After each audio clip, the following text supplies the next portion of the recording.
Ladies and gentlemen, welcome back to another video. So before we jump into the topic, I just want to say I was playing Metroid Prime Remastered. First time I played in months. I don't know what the hell is going on, so I'm sorry for the gameplay in the background. With that said, the gameplay is not the topic. The topic is talking about Nintendo's prices that have been released recently. There's been sort of a misinformation thing going on right now, saying that Nintendo's going to be releasing some of their first-party games for $80 digital, $90 physical. And so this kind of started this whole uproar of people. The majority of opinions that I've seen from people is that they don't think that the Switch 2 is too expensive, or at least for now, we don't know. Due to the tariff situation that we saw, it looks like Nintendo has delayed the pre-ordering in the United States. The rest of the world is still just fine, but in the United States, it's been delayed until they figure out what's going on with the tariff, so it might even be more expensive. But the price point that we saw of $450 for the console itself, $500 if you want it packed in with Mario Kart World, most people seem to not have a problem with that. And if you're someone who enjoys a handheld experience, if you've bought a Steam Deck, if you've bought a ROG Ally, if you've bought any of the other PC handhelds, the $450 price point doesn't exactly surprise me, and it doesn't turn me off from buying the Switch 2. I'm going to buy the Switch 2. But again, I was at least interested, or at least it was interesting to see that a lot of people were cool with the price point, because again, similar things we've seen come out are in that same range. So really the price isn't really the problem. The problem people were having was that it seems like Nintendo is increasing the prices of video games now higher than what the PS5, the Xbox, etc. have done. It used to be $60 for the longest amount of time.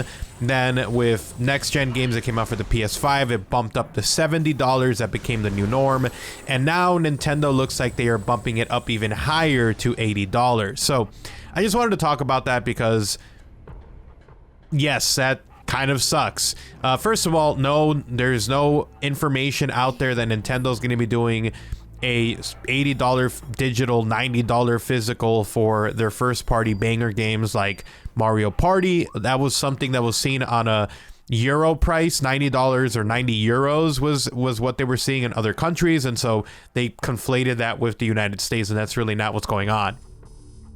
It's $80 digital or $80 physical. It's the same for that game. Other games like the Donkey Kong Bonanza game is going to be $70. So I don't know how Nintendo's going about deciding what games are going to be 80, which are going to be 70. If they hit the 70 mark, I saw a lot of people are like, it should still be 60. With inflation and all that, if you take into account, it looks like $80 would be how much it would be today, as if it was like back when they were releasing $60 games for the N64. So yes, it sucks that prices are going up. It kind of is the nature of the beast. We saw it go up to 70. It looks like Nintendo is going to be around that 70 mark, and then with some of their first party games, they're going to be trying to sell it for 80. It's like whenever they released Tears of the Kingdom, it was the first game they released that was a $70 game, and so people were like, what the hell? But it's Legend of Zelda, so what are you going to do?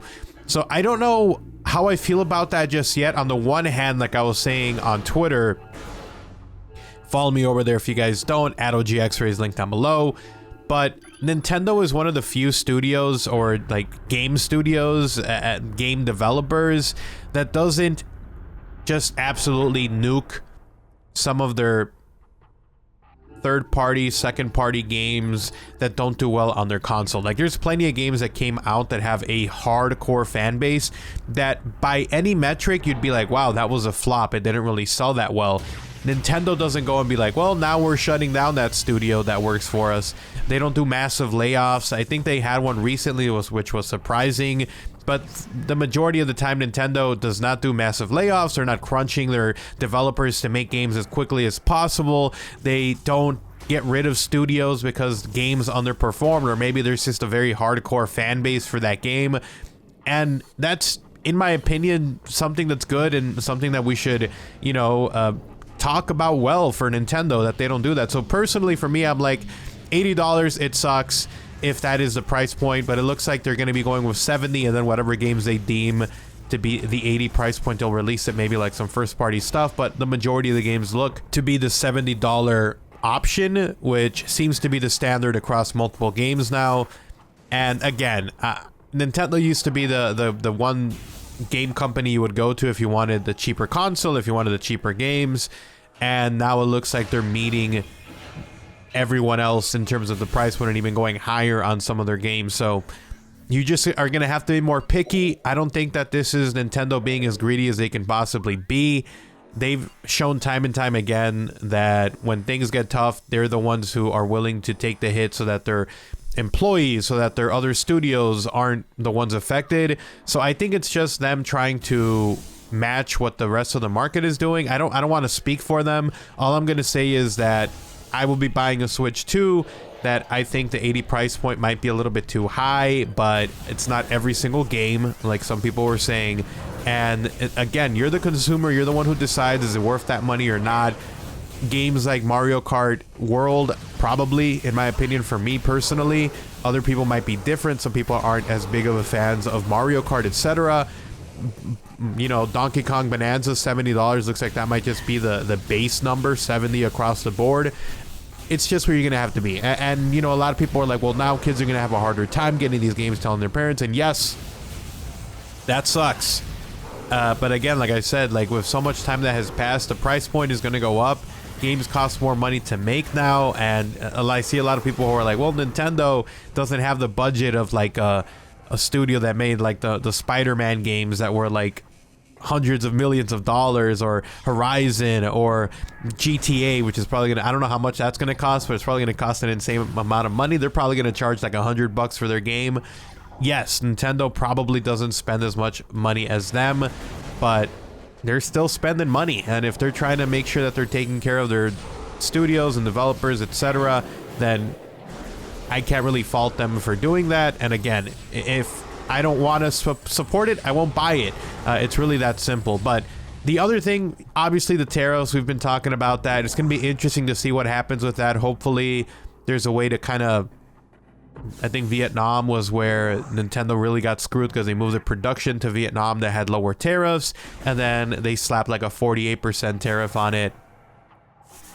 I think Vietnam said that they were going to try to lower theirs to 0 so that the US would lower theirs to 0. So we'll see what happens, but I'm really hoping that the price of the Switch 2 doesn't go up much higher.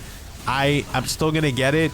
I'm not going to be paying scalpers for sure, but it'll be interesting to see that, because I mean, I don't know if they'll ever delay the release of the Switch 2 in the US, but the price point might be changing, and I really was kind of okay with the $450 and $500 with the pack-in game, so we'll see what happens with that.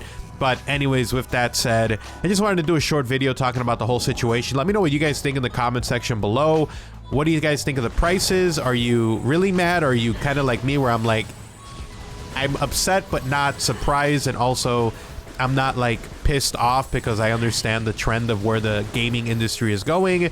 Or, you know, let me know what you guys think of the price points down below. With that said, hopefully you guys enjoyed the video. If you did, drop a like. If you're new, make sure to subscribe with notifications on so you don't miss a single upload.